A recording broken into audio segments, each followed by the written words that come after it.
I think we all can agree that that was wild. So, Weapons was one of my most anticipated films of 2025. I loved Zach Cregger's first film, Barbarians. I remember reading all of the hype around that there was a bidding war over the script and that Jordan Peele fired his team for not getting the rights to the script. And I remember watching the first trailer and how people were speculating that this was some kind of metaphor for school shootings, and the trailers were eerie with the kids running away, with the airplane motion and the Ring doorbell footage. I was hyped. But when I watched Weapons yesterday, it ended up being one of those movies where I struggle between what I thought the movie was going to be and what the movie actually was. Cregger took this amazing premise that we all fell in love with, this idea that a teacher shows up to her class one morning and 17 of her 18 students are not there. That at 2:17 a.m., all 17 of those students left their house unsupervised, going who knows where. And he took this premise in a much more outrageous direction than I thought. The movie starts as a rather serious and ominous exploration of suburban paranoia and scapegoating, setting up these broken and imperfect characters struggling with the unresolved nature of grief. Yet it ends up being this riot of witchy machinations and gross out violence. I really shouldn't have been surprised. The tone of this movie is very much in line with his first film, Barbarians.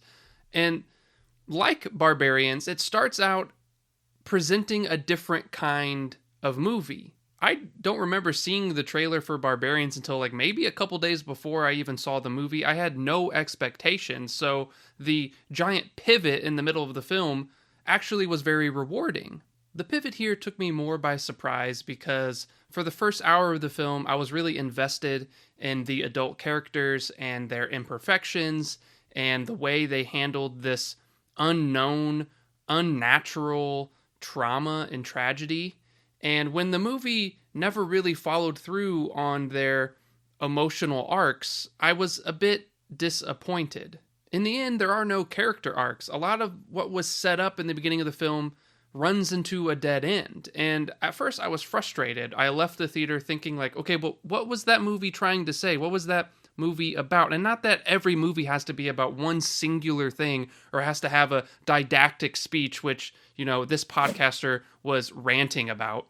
It's not that. It's not that the movie wasn't, you know, explicit enough in its themes. It's just that the setup didn't match the payoff until I thought about it a little bit more. Weapons isn't about one thing. There are a lot of things on the film's mind. So what is the movie about? I don't know. Which is to say, this movie is comfortable with the chameleon-like nature of its themes. It can be applied to a lot of different things, and there are a lot of interpretations worth ruminating about here. But this is my take on the movie and what it's trying to ultimately say or question. So let's talk about Gladys. At first, I couldn't figure out what Gladys's role in the film was other than just the fairy tale, creepy witch element to the plot. It eventually gets revealed that the reason these 17 kids go missing is because Alex's aunt, Gladys, moves into his home and she's a witch. And she's dying. And because she's dying, Gladys has Alex bring a totem from all of his young classmates, and she, in the middle of the night, summons them all to Alex's house where she can perhaps drain their youthful energy, something like that, something to heal her. I don't know. But she is the reason why all of these students went missing and why a few of the adults have gone crazy. Does she fit into the movie thematically, or is she just a creepy plot device? Because whatever the movie was trying to say about the way in which people in a small town can turn on each other and scapegoat, and how they can quite literally become weapons in the midst of tragedy, Gladys as this witch doesn't really fit into the equation. But then I started thinking about Alex.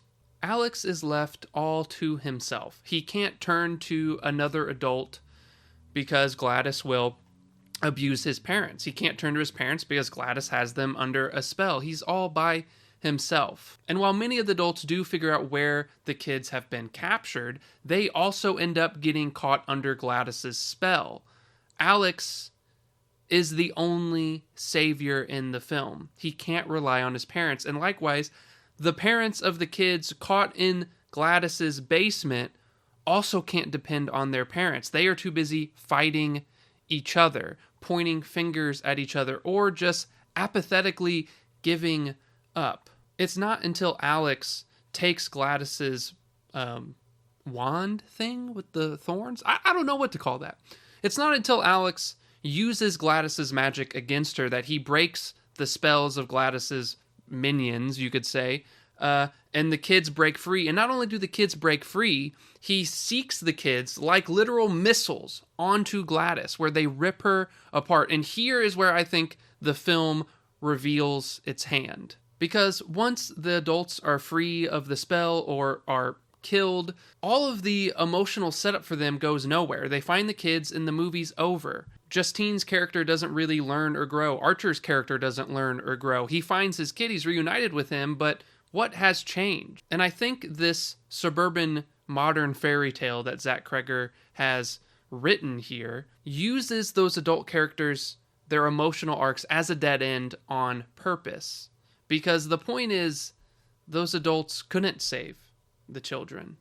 The children were left to themselves. Weapons then becomes a movie about how not only are children often the victims of tragedy, they have to become their own saviors too. Because in this broken, messed up world, a lot of times the adults can't get their own act together to save the kids. The adults are the ones causing this to happen. The adults are the ones who are pointing fingers and scapegoating and getting caught up in whatever culture war thing is going on, and the kids are left alone to save themselves. Whatever social problem you can fit into this movie. And a lot of people thought it was going to be explicitly about school shootings, and while I don't think it is explicitly, it could be. You insert any tragedy and it can fit into this movie as a way to show that this problem has not been solved, whatever it may be. No one has fixed it yet, and the kids are the ones being hurt, and the kids are almost left alone to save themselves. And that is what I think Weapons is getting at. Now, there's so much more to say about this film. I love the slow and eerie dream sequences. I love the character-driven humor. I love the way the camera is used, following in these long shots behind the actors. It's one of the more engaging and entertaining movies of the year, and there is a lot to sift through and talk about. So I look forward to hearing what you think Weapons is about. What did you like? What didn't you like? Let me know in the comments your thoughts on Weapons, and what do you think about my take? Hey, so if you liked this video, please click on my video essay collection on this YouTube channel, and please subscribe. I have a ton of other explained videos. I have video essays, I have movie reviews. So if you liked it, please subscribe and be on the lookout for the next video.